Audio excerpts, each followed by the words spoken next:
Obrigado, Eveline, Gilberto. Eu vendo você cantar aqui, me lembrei daquela sua entrada épica no Credit Card Hall, no musical Desejado de Todas as Nações. Foi sensacional. Deus foi louvado naquela noite. Gilberto, você que é cantor, compositor e produtor, agita a organização adventista a fazer um musical daquele de novo, viu? Que a igreja merece. Olha, se você ficar até o final, eu acho que todo mundo vai ficar até o final, né? Nós vamos sortear esses 3 CDs da Eveline e do Gilberto, e também tem aqui um CD infantil, feito por eles. Temos CD do Compasso 4, né? É Compasso 4 ou Compasso Companhia? 4. Compasso 4. E tem um também aí do Raiz Coral, tá bom? Temos livros também. E todo domingo vai ser assim, tá bom? Pastor Alexandre está onde? Aqui. Eu que tinha que estar fazendo isso, né, pastor? Pastor Alexandre já é conhecido de todos. Você que está acompanhando a gente aqui é o pastor dessa igreja. Ele começa essa série nos domingos que ele não puder estar aqui por compromisso de outras igrejas. Nós estaremos substituindo ele com alguns aqui, outros pregadores, né? Serão mais 2, mas na medida do possível ele estará mais vezes aqui do que os demais, tá bom? Então a palavra sem mais delongas é com o pastor Alexandre. Deus te use mais uma vez. Obrigado. Uma boa noite a você. Que bom que você está aqui essa noite. Feche os seus olhos e vamos fazer uma oração. Senhor eterno Deus, nós agradecemos ao Senhor por esta noite, por esta oportunidade que está nos dando de estudarmos a Tua Palavra. Pai, pelo poder do Teu Espírito, abra nossa mente, nosso coração, dá entendimento à Palavra. Capacita-nos não somente a entendê-la, mas também ensiná-la. Dá-nos a oportunidade para isso, Pai. Transforma-nos, reaviva-nos, reforma-nos e prepara-nos para o encontro com o Senhor. É o que lhe rogamos em nome do nosso Senhor e Salvador Jesus Cristo. Amém. Amém. Bom, já falei em alguns sermões aqui no passado, este ano, que eu vim do ateísmo. Do ateísmo eu cheguei ao agnosticismo. O agnóstico é aquela pessoa que começa a aceitar a possibilidade da existência de Deus. Começa a aceitar a possibilidade da existência de Satanás, dos demônios, do inferno. E hoje eu vou conversar com vocês a respeito do restaurador da história.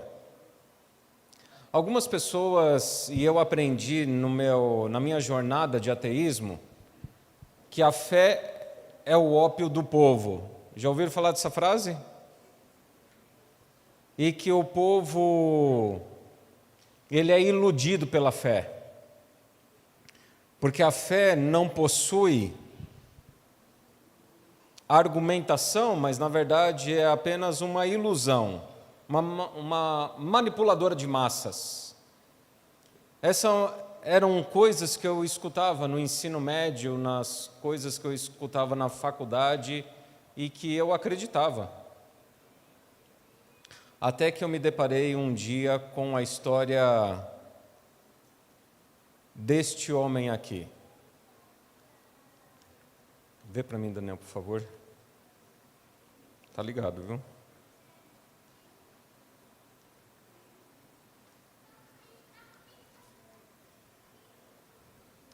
A história deste homem aqui. Você já viu a foto desse homem? Conhece esse homem? Esse homem foi o homem mais importante do século VII a.C. O nome deste homem é Nabucodonosor. Ele foi rei do império que a Bíblia apresenta como o Império de Ouro. O império mais, não maior territorialmente, mas o império mais poderoso da perspectiva bíblica. Esse homem começou o império dele Babilônia já havia sido um império no passado, é a segunda fase do império. É a fase 2 do império. Este homem começou o poder dele a desempenhar poder e importância geopolítica na época, mais ou menos no ano 605, antes de Cristo. O rei de Judá era Jeoaquim. Jeoaquim tinha feito um acordo geopolítico com ele, uma aliança, um acordo político. Mas, lá pelos idos de 608, mas depois de 3 anos, Jeoaquim deu na cabeça dele de fazer aliança com um dos inimigos dele, o Egito. E fazendo esse acordo político com o Egito, despertou a ira de Nabucodonosor, que vence o Egito na batalha de Carquemes. E vencendo o Egito na batalha de Carquemes, ele se torna uma superpotência única ali. E logo em seguida ele ganhar a batalha de Carquemes, ele decide invadir e destruir Jerusalém e o Templo de Salomão. Nessa incursão que ele fez, ele leva cativo, ou o exército dele leva cativo, melhor dizendo, 4 jovens, Ananias, Misael, Azarias e Daniel. O caminho levava 3 meses de Jerusalém até Babilônia, mais ou menos 3 meses.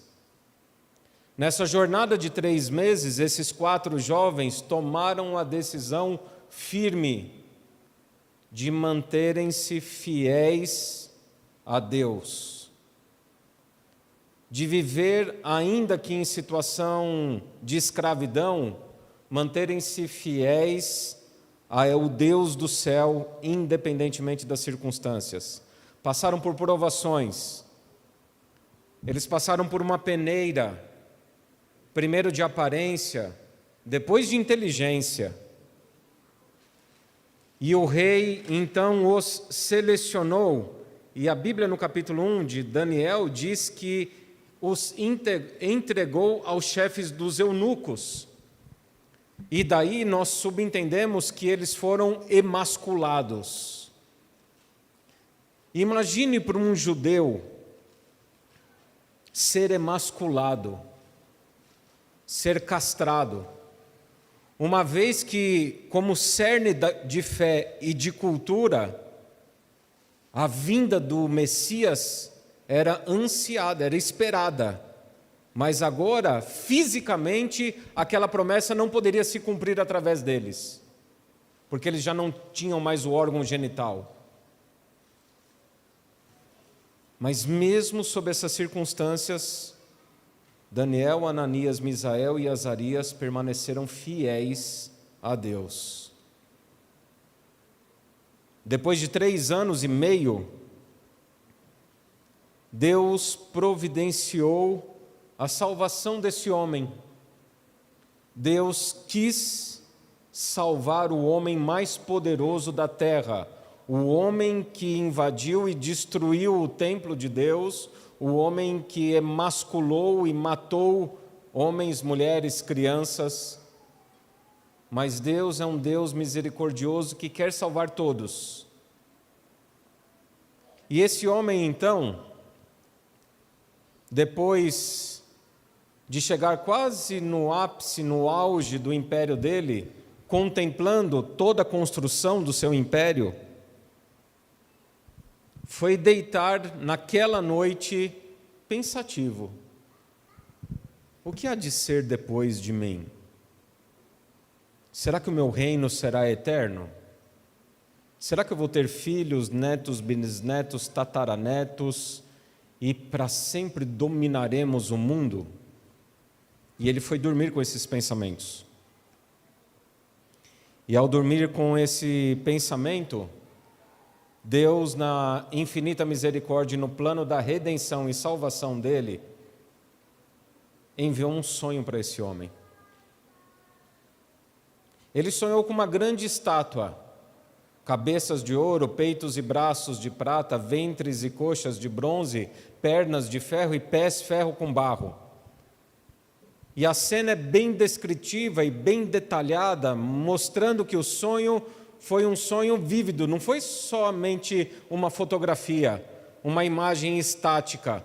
Ele olhou os detalhes da cabeça, ele olhou os detalhes dos braços, do ventre, da coxa, das pernas, dos pés que eram ferro misturado com barro, e quando ele estava olhando para o detalhe, eis que uma rocha cortada sem auxílio de mãos de um monte, bate no pé dessa estátua e esmiuça essa estátua, e nesse momento esse rei Nabucodonosor, rei da Babilônia, acorda assustado, no meio da madrugada, como pesadelo que possivelmente você já teve, um pesadelo que te perturba, que você relembra de flashes daquele pesadelo, mas não lembra o todo.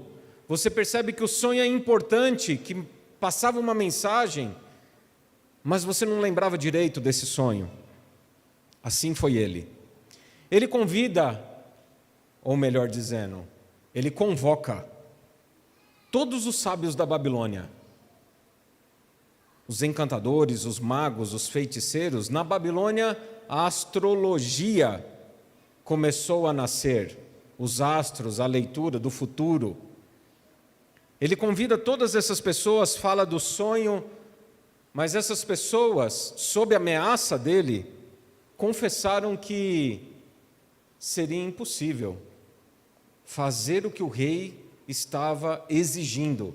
E ele estava exigindo não só a interpretação do sonho que ele havia recebido de Deus, mas que eles adivinhassem o sonho como uma prova de que a interpretação que dessem desse sonho fosse real, fidedigna. Como ele lembrava de flashes do sonho, ele sabia que se alguém revelasse o sonho por completo, logo a memória seria resgatada. Eles confessaram e falaram que era impossível fazer isso. Ele se enfurece muito, a Bíblia diz, nos versos 12, 13 e 14 de Daniel capítulo 2. E enfurecido, ele assina um decreto de morte, o quais todos os sábios deveriam ser mortos imediatamente. Arioque, chefe da guarda de Nabucodonosor, vai então ao encontro de Daniel. E Daniel, por algo que não está escrito no texto, apesar de no capítulo 1 ter dito que ele era 10 vezes mais inteligente do que qualquer sábio da Babilônia. E eu tenho uma interpretação particular sobre isso, viu? Não somente eu, mas alguns comentaristas. Você já trabalhou numa empresa que você é um funcionário novo, mas você já consegue destaque rapidamente dentro dessa empresa? Como é que os funcionários que são antigos de casa começam a olhar para uma situação dessa? Daniel era apenas um jovem de 17 para 18 anos, mas já se achou 10 vezes mais inteligente do que os velhos de casa. No meio da madrugada, e possivelmente essa é a explicação, quando chamou todos os sábios da Babilônia, possivelmente os velhos de casa falaram: deixe aqueles moleques dormindo e vamos lá servir ao rei. O tiro saiu pela culatra, não foram capazes de apresentar o que o rei solicitava. Mas na hora de pegar para matar, foi pegar Daniel. Daniel pergunta o que aconteceu e então Arioque fala tudo o que eu acabei de falar para vocês. Daniel, então, num ato de coragem, pede a Arioque que o coloque na presença de Nabucodonosor, rei da Babilônia, para que falasse o tempo, determinasse um tempo, e ele traria a resposta. Aqui não fala quanto tempo Nabucodonosor deu a Daniel, mas possivelmente foi um breve tempo, curto tempo, dado a urgência do relato até do texto bíblico. Daniel volta para casa, pega Ananias, Misael e Azarias, e eles oram ao Senhor.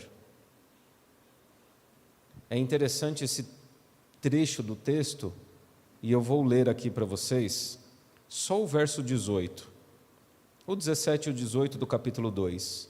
Então Daniel foi para casa e fez saber o caso a Ananias, Misael e Azarias, seus companheiros, para que pedissem misericórdia ao Deus do céu sobre este mistério, a fim de que Daniel e seus companheiros não perecessem, e aqui eu faço destaque, com o resto dos sábios da Babilônia. Sabe, é interessante como Daniel mostra um caráter de Cristo, 600 anos antes de Cristo se encarnar. Porque Jesus, quando no ministério dele aqui, ensinou que nós devemos orai pelos vossos inimigos e por aqueles que vos perseguem. Se você tomar um tapa na sua face direita, dê a outra face. E Daniel, nesse momento crítico, ele faz justamente isso. Porque ele acabara de ser traído por esse grupo de sábios antigos da Babilônia, acabou de ser traído por eles, mas no momento da oração, ele intercede pelos inimigos, intercede por aqueles que o marginalizou, que o desprezou. Ele mostra uma atitude divina, uma atitude de Cristo. E então, e não por causa desse motivo, mas porque Deus é fiel e porque Deus queria salvar Nabucodonosor. O livro de Daniel é escrito da perspectiva dos 4 primeiros capítulos, é escrito da perspectiva da salvação do maior governante da terra. E Deus, então, na infinita misericórdia, dá o sonho a Daniel, explica para Daniel, e Daniel, então, vai à presença de Nabucodonosor e revela o sonho a ele. Eu quero ler o sonho aqui, versos 31 até o verso 36. Esse é o sonho. Tu, ó rei, estavas vendo, e eis aqui uma grande estátua, e esta que era imensa e de extraordinário esplendor, estava em pé diante de ti. A sua aparência era terrível. A cabeça era de fino ouro, os peitos e os braços de prata, o ventre e os quadris de bronze, as pernas de ferro, os pés em parte de ferro e em parte de barro. Quando estavas olhando, uma pedra foi cortada sem auxílio de mãos. Feriu a estátua nos pés de ferro e de barro e os esmiuçou. Então foi juntamente esmiuçado o ferro, o barro, o bronze, a prata e o ouro, os quais se fizeram como a palha das eiras no estio, e o vento os levou. E deles não se viram mais vestígios, mas a pedra que feriu a estátua se tornou em grande montanha que encheu toda a terra. Este é o sonho, e também a sua interpretação diremos ao rei. E este é o sonho, portanto. Nabucodonosor foi dormir pensativo do que seria o futuro do reino dele, e então Deus revelou não só o futuro do reino dele, mas o futuro da história da humanidade, porque Deus estava restaurando nesse momento a história. Ele é o restaurador da história. Cabeça de ouro, peitos e braços de prata, ventre e coxas de bronze, pernas de ferro e pés ferro com barro. E então Daniel, logo em seguida, começa agora a saciar a curiosidade e a aflição do rei. Nos versos 38 e 37 e 38 ele diz: Tu, ó rei, rei de reis, a quem o Deus do céu conferiu o reino, o poder, a força e a glória, a cujas mãos foram entregues os filhos dos homens, onde quer que eles habitem, e os animais do campo e as aves do céu, para que dominasses sobre todos eles. Tu és a cabeça de ouro. Então, de maneira clara, Daniel, usado pelo Espírito Santo de Deus, revela a Nabucodonosor que ele é a cabeça de ouro. Mas a interpretação não para por aí. Ele continua dizendo: depois de ti, verso 39, se levantará outro reino, inferior ao teu, e um terceiro reino, de bronze, o qual terá domínio sobre toda a terra. O quarto reino será forte como ferro, pois o ferro a tudo quebra e esmiuça. Como o ferro quebra todas as coisas, assim ele fará em pedaços e esmiuçará. Quanto ao que viste dos pés e dos artelhos dos dedos, em parte de barro de oleiro e em parte de ferro, será este um reino dividido. Contudo, haverá nele alguma coisa da firmeza do ferro, pois que viste o ferro misturado com o barro de lodo. Como os artelhos dos pés eram em parte de ferro e em parte de barro, assim, por uma parte o reino será forte e por outra será frágil. Quanto ao que viste do ferro misturado com o barro de lodo, misturar-se-ão mediante casamento, mas não se ligarão um ao outro, assim como o ferro não se mistura com o barro.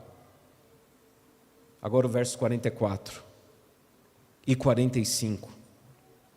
Mas, nos dias destes reis, o Deus do céu suscitará um reino que não será jamais destruído. Este reino não passará a outro povo, esmiuçará e consumirá todos estes reinos, mas ele mesmo subsistirá para sempre. Como viste que do monte foi cortada uma pedra, sem auxílio de mãos, e ela esmiuçou o ferro, o bronze, o barro, a prata e o ouro. O grande Deus fez saber ao rei o que há de ser futuramente. Certo é o sonho e fiel a sua interpretação. E Deus aqui restaura a história. Deus restaura a história do mundo. Vamos voltar lá.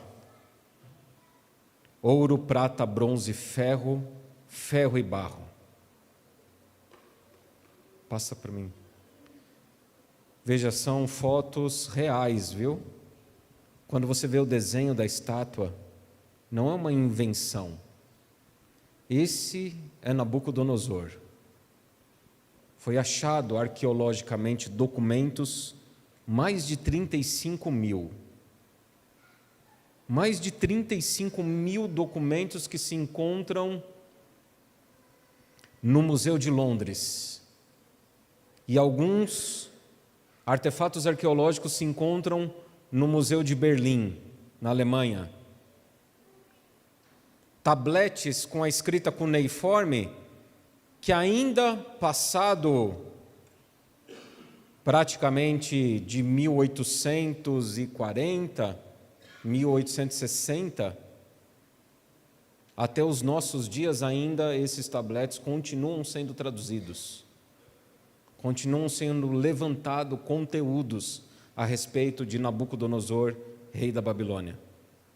Eu estou contando essa parte histórica porque eu tinha uma mentalidade ateia. E quando eu me deparei com esse capítulo da Bíblia, eu era um estudioso, eu um estudante, ainda gosto de estudar história. E quando uma pessoa me apresentou essa mensagem e falou dos reinos, me chocou. Me chocou saber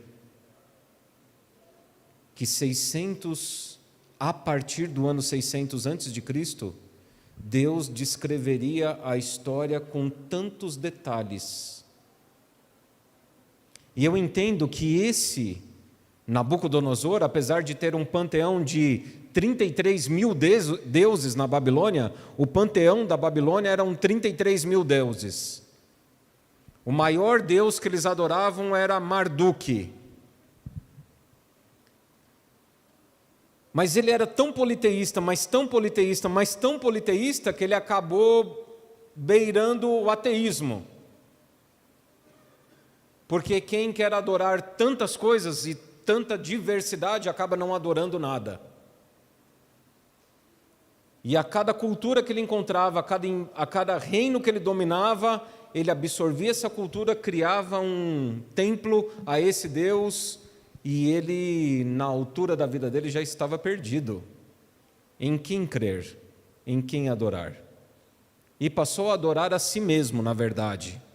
É o que ele vai fazer no capítulo 3. Adorar a si mesmo. E exigir que as pessoas adorem a si mesmo. Essa é uma outra foto de mural. Esse é Nabucodonosor. Real. Entenda que o que eu estou falando a você é uma história real. Não é fictícia, não é inventada, não é fábula humana, é história real. Próximo, por favor, Rafa. Aí está um mural preservadíssimo no Museu de Berlim, Portal de Ishtar. Era a entrada do reino da Babilônia. Aí é um diagrama, uma pintura, segundo o que os arqueólogos descobriram, eles imaginam isso então em um desenho de computador. Babilônia, ela existiu dos anos 605 a 539 a.C. e contemplou territorialmente esse vermelho que você está vendo aí. É um mosaico isso aí, viu? Mostrando o Império Babilônico. Próximo, por favor, Rafa. Está funcionando? Vamos para a prata, na história. Aí é uma foto panorâmica de Perseiade, capital onde os reis persas viviam. Depois da Babilônia veio o Império Persa, ou Império Medo-Persa, por isso 2 braços de prata. Os impérios Medo e Persa se uniram para destruir Babilônia. Mas depois da destruição da Babilônia, do domínio, os persas acabaram escravizando os medos. Os principais monarcas medo-persas foi Ciro, Cambises, Dario, Xerxes e Artaxerxes. Fatos históricos. E você está entendendo meu argumento dessa noite aqui? A fé não é o ópio do povo. A fé, ela é baseada na história. A fé não é uma invenção, uma imaginação. A fé se apalpa. A fé você conhece. É real. É uma mentira, uma falácia que falam por aí. Fui pego por essa falácia no início da minha adolescência, me tornando ateu. E durante muitos anos eu acreditei nisso, que fé era baseado unicamente em uma crendice. Não tinha elementos palpáveis, não havia evidências para se firmar, para se apoiar. Tão longe da Bíblia isso. E tão mentiroso esse discurso que se propaga até hoje, principalmente em centros acadêmicos. Fé é você encostar verdadeiramente na mão de Deus, entender a história e como se desenrola essa história. Veja a região do Império Medo-Persa, como é maior do que o Império Babilônico. O Império Medo-Persa foi dos anos 539 a 331 a.C. Territorialmente, 5, 6 vezes maior do que Babilônia. Vamos para o bronze. Esse é um mural, um mosaico. Alexandre o Grande, o grande imperador. 22 anos de idade, ele sai para conquistar o mundo, então. Em 10 anos ele conquista da Grécia e dizem, ainda que não tenha comprovação, dizem que chegou até a China. Da Grécia à China, em 10 anos. História real é que ele para na Babilônia e decide fazer o quartel-general dele ali, porque gostou da localização e da beleza. Só que na Babilônia ele sofre, tomando água ali, é contaminado com febre tifoide. Hoje há cura. Na época não havia cura. Tranca-se as vias respiratórias dele e ele morre. Não deixou herdeiro. Sem deixar herdeiro, 4 generais, Cassandro, Seleuco, Lisímaco e Ptolomeu, dividem o império helenístico, o império greco-helenístico de Alexandre o Grande. Olha a dimensão do império grego, maior do que o império persa, da Grécia até próximo da Índia. Esse é o mais real, viu? Apesar que as pessoas falam que ele chegou na China, mas essa dimensão um pouco mais fiel, próximo da Índia. Dos anos 331 a 168 a.C. Chegamos então agora na idade do período do ferro, segundo a profecia. E esse é o maior de todos os impérios. O que fundamentou até o nosso corpo jurídico do mundo, praticamente. O sistema, até esse sistema aqui de eu estar pregando aqui na frente, vocês sentados dessa maneira aí, veio da modelagem desse império. Não era assim antigamente. As pessoas não olhavam um na nuca do outro, olhavam um de frente para o outro. Tinha pessoas que sentavam à direita, à esquerda, lá formava-se um U para o pregador. Esse método de pregação e até de educação escolar veio desse império. O poderoso Império Romano. Coliseu, onde milhares de cristãos, ou centenas de milhares de cristãos morreram ali. Próximo, por favor, Rafa. Olha o domínio territorial desse império. Jesus Cristo, né? Foi morto sob ordem de Pôncio Pilatos, governador da Judéia. 168 a.C. a 476 depois de Cristo. Pegando de Portugal, Inglaterra, norte da África, indo até o território ali da Arábia Saudita atual, né? Golfo Pérsico. Chegamos então ao período de ferro e barro. Lembre-se que esse texto foi escrito 600 anos antes de Jesus Cristo nascer. E nós estamos chegando no ano 480 depois de Jesus Cristo. Chegando no ferro com barro. Não houve mais grandes impérios. Tivemos o Império Otomano, é verdade, depois ali, que está sendo dito dele no livro de Apocalipse. Mas para Daniel e para Nabucodonosor, para a conversão de Nabucodonosor, suficiente seria isso. Porque depois do Império Romano, se constituiu a Europa como conhecemos hoje, porque os povos bárbaros, eu não gosto muito desse nome, mas é o nome que os historiadores europeus escreveram. Os povos bárbaros, então, invadindo através do norte, começaram a esfacelar e dividir o Império Romano.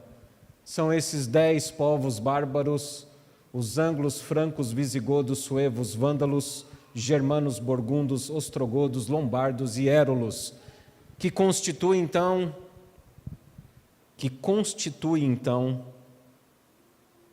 a Europa como conhecemos hoje. Mas sabe de uma coisa?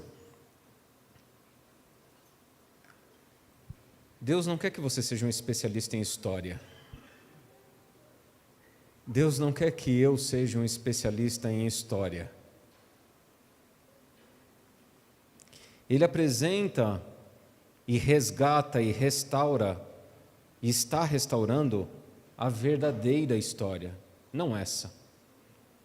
Porque esses reinos, a palavra diz que a rocha baterá no pé da estátua e esmiuçará o ferro, o barro, o bronze, a prata, o ouro.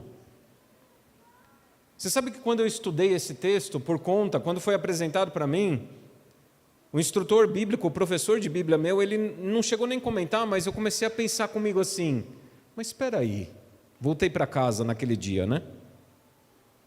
Espera aí, não existe império babilônico, como é que ele vai destruir o ouro? Não existe império medo-persa, como é que ele vai destruir a prata? Não existe império grego, como é que ele vai destruir o bronze? Não existe mais império romano, como é que ele vai destruir o ferro?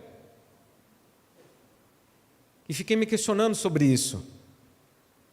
E outra coisa que eu percebi também é que, apesar do ferro, apesar dos metais perdendo valor ao longo da história, porque começa com ouro, prata, bronze, ferro e termina ferro misturado com barro. Eu falei, alguma coisa tem aí. Não é só história que Deus quer que conheçamos. Não é só esses detalhes de impérios, de história aqui, datas, governantes. Tem algo ainda além. É mais notável ainda porque diz que o último império, que seria o quinto, depois dos 4, né? Há uma interseção aí de um império esfacelado, a Europa dividida, como nos dias atuais. O quinto império, que é o império eterno, diz que é o império de pedra. E se você comparar que começa com ouro, passando pela prata, bronze, ferro, ferro com barro, e termina na pedra, e aqui diz que a pedra toma conta de toda a terra. E esse reino jamais passará a outro povo, jamais será destruído e vai consumir todos os outros. Você percebe que a lógica de Deus é totalmente diferente da lógica humana. A lógica de Deus é loucura para o ser humano. Mas o que eu quero compartilhar com você essa noite, você pode esquecer esses dados históricos, não tem problema. Porque não era o objetivo também. Próximo, Rafa, por favor. Quando Daniel estava conversando com Nabucodonosor e explicando toda a história para ele, ele centralizou em um único verso, que é o verso que você tem que levar no teu coração. É o verso que você tem que grifar na tua Bíblia, na tua palavra. Olha só o que está escrito em Daniel capítulo 2, verso 28. Mas há um Deus no céu, o qual revela os mistérios, pois fez saber ao rei Nabucodonosor o que há de ser quando? Nos últimos dias. Logo, esse verso que foi proclamado, essa frase que foi proclamada no ano 603 aproximadamente, antes de Cristo, é uma frase que ecoa até 2024, até 1º de setembro de 2024. E eu falo para você que você pode até trocar o nome ali, viu? Mas há um Deus no céu, o qual revela os mistérios, pois fez saber ao Alexandre o que há de ser nos últimos dias. Há um Deus no céu, o qual revela mistérios e fez saber ao Wanderson o que há de ser nos últimos dias. Há um Deus no céu, o qual revela mistérios e fez saber ao irmão Giron o que há de ser nos últimos dias. Há um Deus no céu que revela mistérios e fez saber ao Arthur o que há de ser nos últimos dias. Você está entendendo o ponto aqui? Há um Deus no céu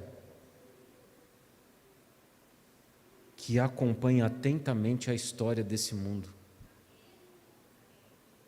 Há um Deus no céu que acompanha todo o desenrolar da história desse mundo. E sabe o que ele fala para mim e para você? O curso desse mundo não está a devaneio, não está largado, não está perdido. O curso deste mundo está sendo contado. E ele vai apresentar um reino que as pessoas não dão valor. Um reino de pedra. Diz para mim uma coisa, hein, Wagner? Se eu colocasse um monte de pedra aqui para você e um lingote de ouro, o que você levaria para casa?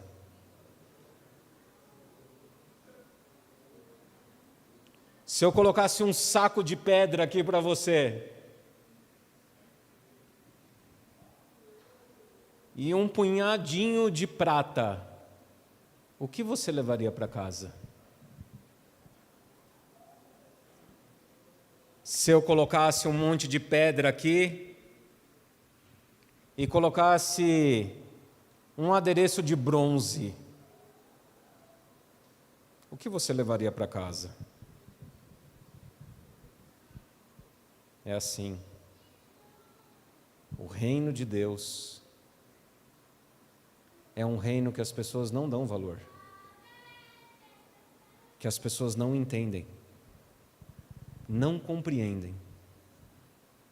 As pessoas exaltam imperadores, governantes, as pessoas prestigiam e homenageiam o ouro, a prata, o bronze, até o ferro, até ferro com barro. Você sabe que, da perspectiva da revelação, é até triste de ver. Porque, sabe, trocar o reino de Deus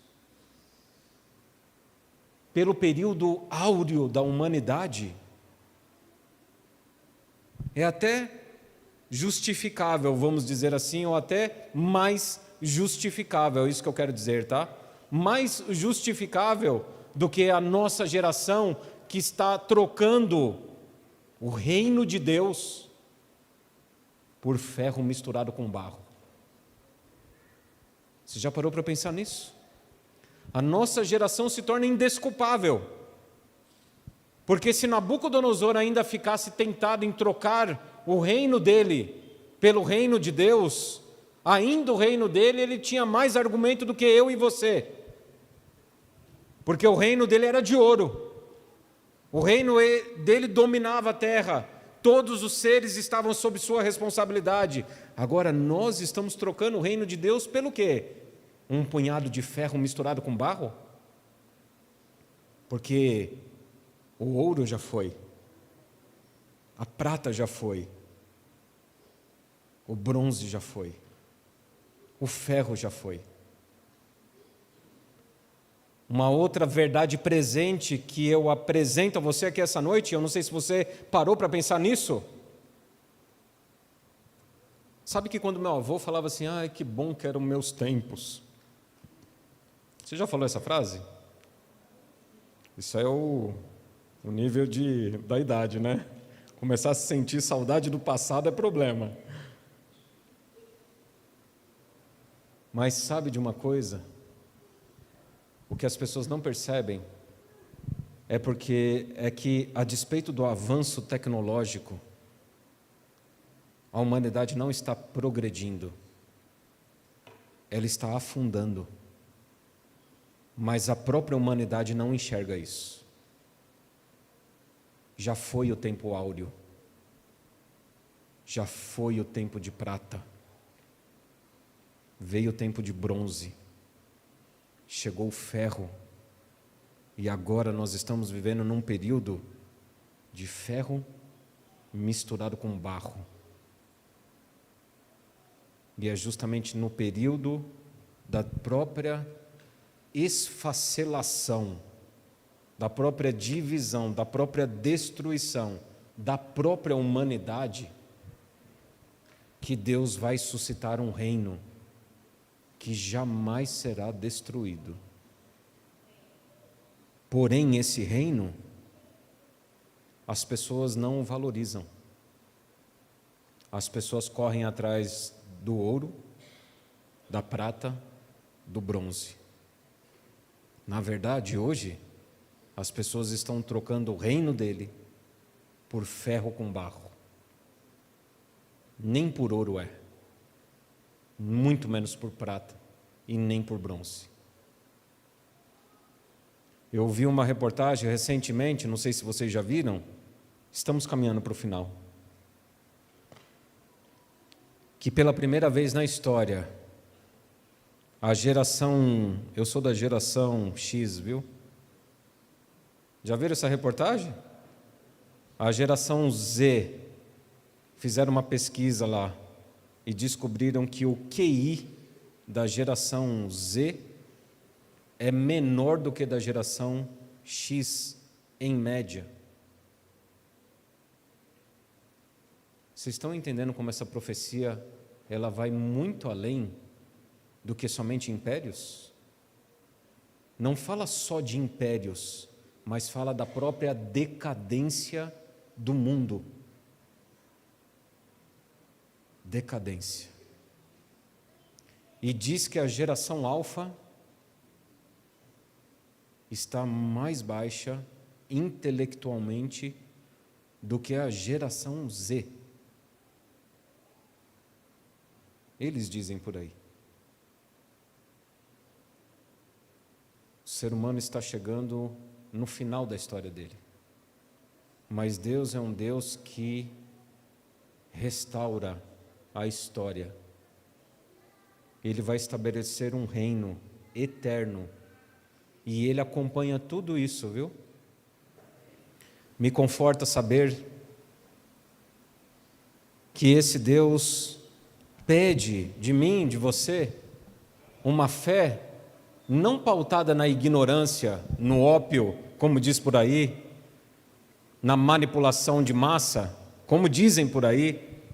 Deus, Ele apresenta evidências na história que Ele está no céu. E Ele fez saber a cada um de nós o que há de ser futuramente. E essa noite você veio aqui para ouvir simplesmente um chamado de Deus para a sua vida. Porque se Deus sabe a história em detalhes, e olha que eu nem toquei na profundidade do capítulo, viu?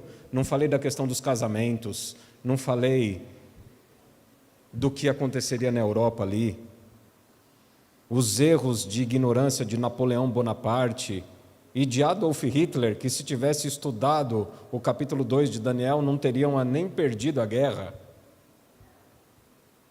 As guerras. Porque a Bíblia diz, para quem está em dúvida aí, que a Europa jamais iria se unificar depois da queda do Império Romano, tá? E Hitler e Napoleão Bonaparte tentaram unificar a Europa e estão tentando até hoje aí unificar a Europa, que não vai unificar. Já está falando que não vai. Não irá se unificar. Mas o reino dele é eterno. E ele está vindo entre as nuvens. Todo olho verá. E você veio aqui esta noite para entender que Deus, Ele apresentou a história a você, porque Ele sabe da nossa fraqueza, Ele sabe das nossas dúvidas, dos nossos questionamentos, Mas Ele não é um Deus egoísta, nem autoritário. Ele não é um Deus que ordena você a acreditar nele e se você não quiser acreditar, dane-se você. Não é esse Deus. Ele é um Deus que apresenta evidências na história dentro dos reinos visíveis, Babilônia, Medo-Pérsia, Grécia, Roma, da Europa dividida, dentro dos reinos visíveis e palpáveis. Ele vira e fala: creia no meu reino, que é tão real quanto esses reinos. Creia no meu reino, que é um reino eterno. Esses são passageiros, mas o meu reino é eterno. O reino de Deus é um reino eterno. É o reino da rocha, que dominará toda a terra. E ele fez convite a Nabucodonosor para não confiar no seu próprio poder, nem no seu próprio reino. Ele faz um convite para você essa noite, dizendo: não confie nas tuas próprias forças, na sua própria capacidade, na tua própria destreza. Se entregue ao meu reino. Jesus Cristo vai voltar. Ele vai fazer um novo céu e uma nova terra. Novo céu e nova terra será eterna. Ele deixou provas e evidências. Ele é o grande rei. Pode voltar, por favor, para frente uma. Ele voltará dessa maneira. Essa imagem me impacta, sabe? Porque algumas pessoas estarão nesse grande dia recebendo Ele como Senhor e Salvador, festejando. Mas tem um grande grupo de pessoas, a palavra diz, que vão se esconder, desesperadas, clamando para que sejam mortas. Elas mesmas vão procurar a morte, pela vergonha, por entenderem que não aceitaram o reino. E esse Deus que tudo vê, já revelou tudo para mim e para você. Você entendeu? Esse Deus que tudo vê, Ele já revelou toda a história para mim e para você. E Ele faz um convite a você, para você aceitá-lo, para você entronizá-lo na tua vida, porque Ele quer ser o teu rei, o seu Senhor. Ele vê tudo. Algumas coisas Ele revela, e o que Ele revela é suficiente para você se agarrar nele, confiar nele. Ele não pede uma fé cega, uma fé ignorante. Ele vê, Ele revela, e Ele vai vir um dia, e nós o veremos face a face. E eu faço um convite a você: aceite esse Deus, que tudo vê, algumas coisas revela, te convidando a participar do reino eterno dele, porque esse reino jamais será destruído. Aceite o reino de Jesus Cristo na tua vida hoje.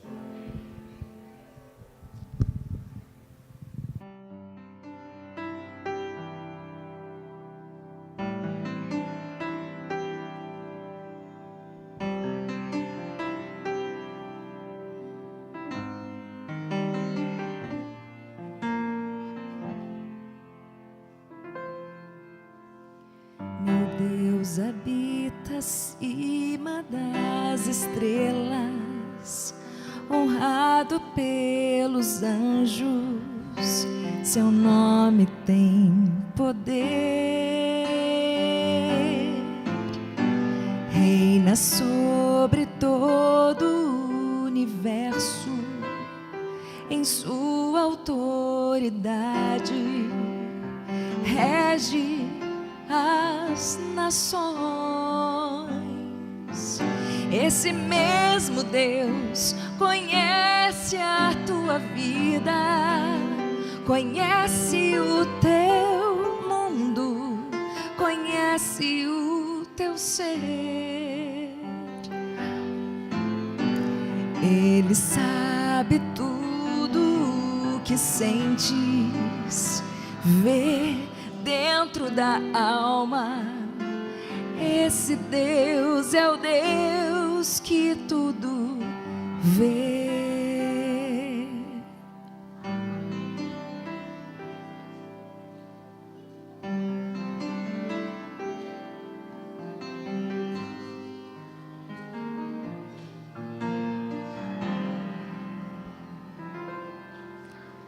Meu Deus está além do infinito, também está bem perto do teu coração.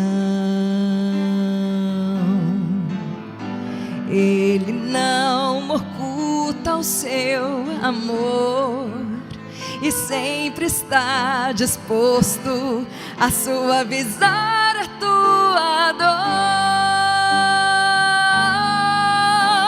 Meu Deus é mais sublime que as riquezas, o amor que excede as grandezas está em seu coração.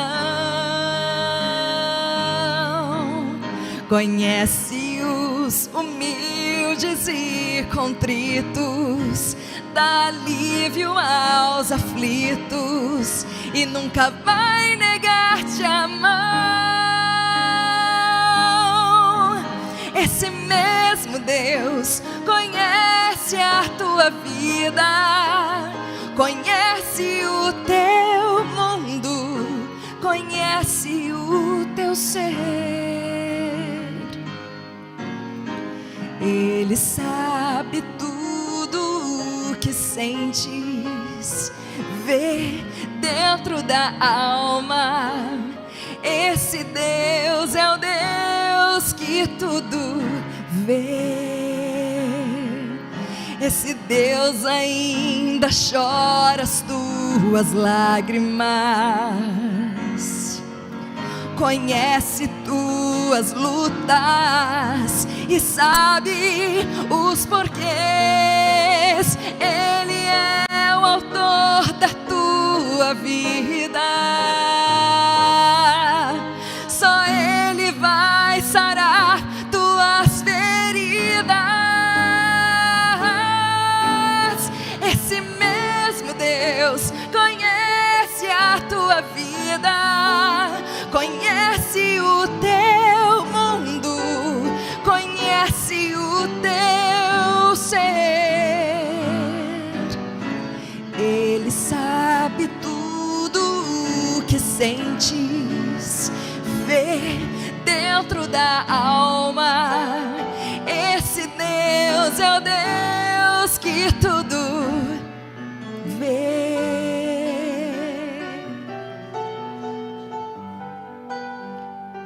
O Deus que tudo vê.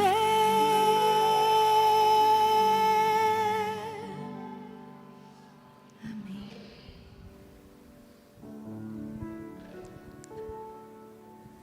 Você não pode sair daqui essa noite da mesma maneira que você entrou. Porque Deus não é um professor de história. Deus não é um geopolítico. Esse Deus que vê a história, esse Deus que viu e acompanha a degradação do ser humano, Ele não nos abandonou. Porque quando a situação chegou ao nível do ferro, o ouro já tinha passado, a época do ouro, a época da prata, a época do bronze já tinha passado, chegou na época do ferro. A humanidade estava decaída. E a palavra diz que chegando à plenitude dos tempos, Ele resolveu se encarnar. no período que a humanidade chegou no fundo do poço, ou quase no fundo do poço, Ele não revelou através de um profeta. Ele desceu e se revelou, se encarnando. E mais do que se encarnando, não só se encarnando, não só sendo servo, Ele tomou sobre si as nossas enfermidades, os nossos pecados, e morreu na cruz do Calvário por nós. O que mais Ele precisa fazer para você aceitá-lo? O que mais? O que mais Ele precisa fazer para você aceitá-lo? Para mim, não é o que Ele vai fazer no futuro. Porque quando eu estudo, quando eu medito, quando eu me encontro com Ele, tudo que Ele já fez já é o suficiente. Ele não precisaria fazer mais nada. Mas Ele é um Deus que sempre, onde abunda o pecado, superabunda a graça. Ele não só provê um caminho para a salvação, Ele promete restaurar toda a história, fazendo um novo céu e uma nova terra. Esse é o bônus. Você não pode sair daqui sem tomar a decisão de servir a esse Deus, que tudo vê, que sabe não só da história do mundo, mas sabe a história da tua vida.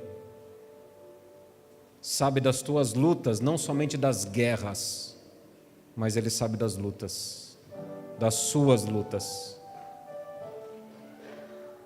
E Ele enviou o Filho dele para morrer na cruz do Calvário,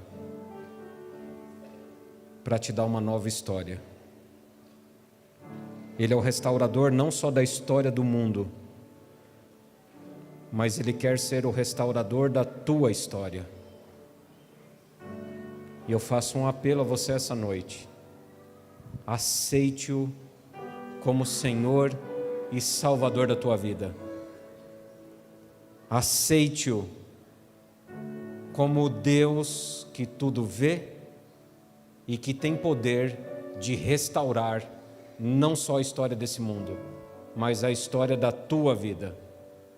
E o que você precisar e necessitar que Ele restaure, saiba que Ele tem poder para isso. Não duvide, apenas creia. Ele tem poder para restaurar tudo que está quebrado.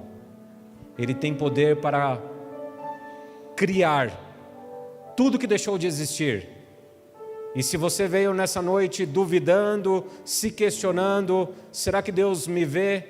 Será que Deus está aí? Será que Deus existe? Saiba, há um Deus no céu, o qual revela os mistérios e fez saber a você o que há de ser nos últimos dias. Eu quero fazer uma oração a você, uma oração de entrega, uma oração onde você declara que crê nesse Deus que está no céu, nesse Deus que tudo vê, e que muito em breve nós o veremos face a face no reino eterno dele. Você crê nisso? Crê nisso? Então levante, que eu quero fazer uma oração a você, pela sua declaração de fé, por sua decisão nesta noite. Pai, muito obrigado, porque apesar da nossa espiral descendente da história humana, da nossa degradação, o Senhor não nos abandonou. o Senhor vem se revelando ao longo da história. O Senhor se revelou, Pai, através do Teu Filho Jesus Cristo, na encarnação. E nesta noite, Pai, esses que se levantaram,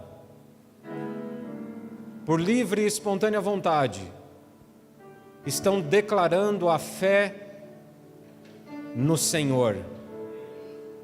Cremos que o Senhor está no céu. Cremos que o Senhor tudo vê. Cremos que o Senhor estabelecerá um reino que jamais será destruído. Cremos no Teu reino, no reino eterno, no reino da rocha. Pai, eu peço ao Senhor, livra-nos das tentações. Pai, se há algo ou alguém o qual nosso coração está depositado, que está nos afastando do Teu reino, Senhor, por favor, transforma o nosso coração, transforma a nossa mente, toma-nos em Tuas mãos e converta-nos ao Teu reino, converta-nos ao Teu poder, ao Teu senhorio, converta-nos, Pai. Toma cada um aqui em Tuas mãos, manifesta o poder do Teu Espírito, para que sejamos súditos do Teu reino, para que manifestemos a Tua glória neste mundo que está sendo destruído moralmente. Pai, converta-nos pela presença do Teu Espírito, proteja-nos com a presença dos Teus santos anjos celestiais, fortaleça a nossa fé, porque hoje, nesta noite, declaramos ao Senhor, cremos que há um Deus no céu, o qual revela os mistérios e fez saber a cada um de nós o que há de ser futuramente. Declaramos em nome do nosso Senhor e Salvador Jesus Cristo. Amém, Senhor. Amém. Deus abençoe e Deus guarde vocês. Assentem que ainda não acabou, viu? Agora é com o Plínio e o Francisco.